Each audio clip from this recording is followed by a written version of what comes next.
Сәлеметсіздер ме, оқушылар? Біз бүгін жаратылыстану пәнінен сабағымызды бастаймыз. Бүгінгі сабағымыздың тақырыбы мөлдір денелер мен материалдар. Ал балалар, бүгінгі сабағымыздың мақсаты сендер қандай материалдар жарық өткізетінін білетін боласыңыздар. Және заттардың жарық өткізгіштігін адам қалай пайдаланатынын түсінесіңіздер. Ендеше дәптерімізді ашып, 15 сәуір тірек сөз материал деп дәптерімізге жазып алайық. Материал. Балалар, ендеше сабағымызды бастайық. Сабағымыздың бастамасын мына суреттерден бастайық. Ойын деген суретке қарайық. Ойын деген тапсырмада бұл жерде балалар қандай ойын ойнап жүр? Ойыншы кімді бірден тауып алуы мүмкін? Ол қызды неліктен байқамай тұр? Балалар, осы сұрақтың жауабын маған аудиозаписпен жібере қойыңыздар. Балалар, денелер мөлдір және мөлдір емес болып бөлінеді. Мөлдір емес дене арқылы басқа заттар көрінбейді екен. Ал мөлдір денелердің ар жағынан заттар көрінеді, яғни жарық өткізеді екен. Ендеше балалар, реті бойынша орналастыр тапсырмасын орындайық, иә? Суреттердегі заттарға қара. Олардың ең мөлдірінен бастап, мөлдір емесіне дейін ретімен атап шық. Неліктен осы ретпен атағаныңды түсіндір. Әр зат қандай материалдан жасалған дейді. Балалар, ендеше дәптерімізді ашып, осы тапсырманы сергіту ретінде дәптерімізге жазбаша түрде орындайық, иә? Ендеше осы заттардың суреттерін кішкентай етіп дәптерімізге суретін салайық. Ең мөлдірінен бастап, мөлдір емесіне дейін ретімен суретін салып шығыңыздар. Жарайсыздар балалар, келесі тапсырмамыз. Ғимараттар. Ғимараттарға қарайықшы балалар. Бірінші ғимаратта ненің суретін көріп тұрмыз? Екіншісі қандай ғимарат? Бірінші суретте балалар бізде Алматы қаласында орналасқан Айланд орталығындағы океанариум, иә? Бұл океанариумның ішінде әртүрлі балықтар бар екен. Ол океанариумның ішінде балалар акула, әртүрлі кішкентай әдемі балықтың түрі өте көп екен. Ендеше фотосуреттерді сипатта не бейнеленген? Нысандарды салынған кезде қандай материалдарды пайдаланған? Жылыжайдың мөлдір болуы неліктен маңызды? Океанариум қабырғалары неге әйнектен жасалған?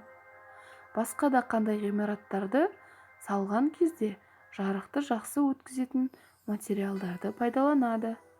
Ойланып көр дейді балалар. Бұл сұрақтардың жауабын маған аудиозаписпен жіберіңіздер.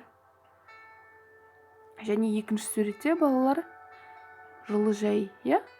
Жылыжай дегеніміз бұл әртүрлі көкөністер, жемістер, гүлдер өсіруге арналған жер. Бұл жылыжайдың ішіне қыс мезгілінде де, күн салқын мезгілдерде де әртүрлі жемістерді отырғызып, оны жылу сақтау арқылы, жарық түсіру арқылы өсіруге болады екен. Ендеше балалар, есте сақта. Әйнек, хрусталь, полиэтилен, түссіз пластик, таза су және тағы да басқа материалдар мөлдір болады, әрі олар жарық өткізеді. Ал мына түсі қою, кітаптың сырты, кітап, қалың материалдан жасалған заттар, темір, олар жарық өткізбейді екен балалар. Айналаны жақсы бақылау үшін кейбір нысандарды мөлдір материалдардан салады. Мысалы, Растхананың төбесі, аквариум, террариумдардың қабырғалары. Кейде ғимараттың төбесін бір қабырғасын бөлме аралығындағы қалқаларды сән үшін немесе күн сәулесі мол түсу үшін мөлдір материалдардан жасайды екен балалар. Ендеше бұл сұрақтардың жауабын маған өзіме жазып айтып жібере қойыңыздар, иә? Келесі, балалар, сендер білесіңдер ме? Әлемдегі ең үлкен шатыр Астанада орналасқан. Ол Хан Шатыр сауда ойын-сауық орталығы екен. Оның шатыры күн сәулесін өткізетін жартылай мөлдір материалдан жасалған. Ғимараттың жоғарғы қабаты осылай жарықтандырылады екен. Ендеше балалар, үй тапсырмасына мына зерттеу жоспарын алайық, иә? Зерттеу жоспарында сіздер үйдегі кез келген 4 затты таңдап алыңыздар және кесте құрастырып аламыз.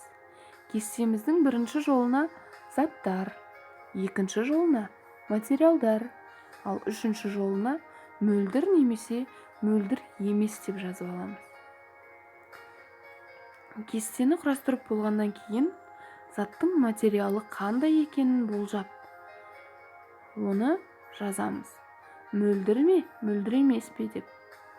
Одан кейін қолшамның көмегімен тексереміз. Егер ол материал жарық өткізсе, ол мөлдір дегенді білдіреді. Ал егер ол материал жарық өткізбесе, ол мөлдір емес дегенді білдіреді екен. Мөлдір заттардың тізімін жазамыз. Мына үлгіні де пайдалансаңыздар болады.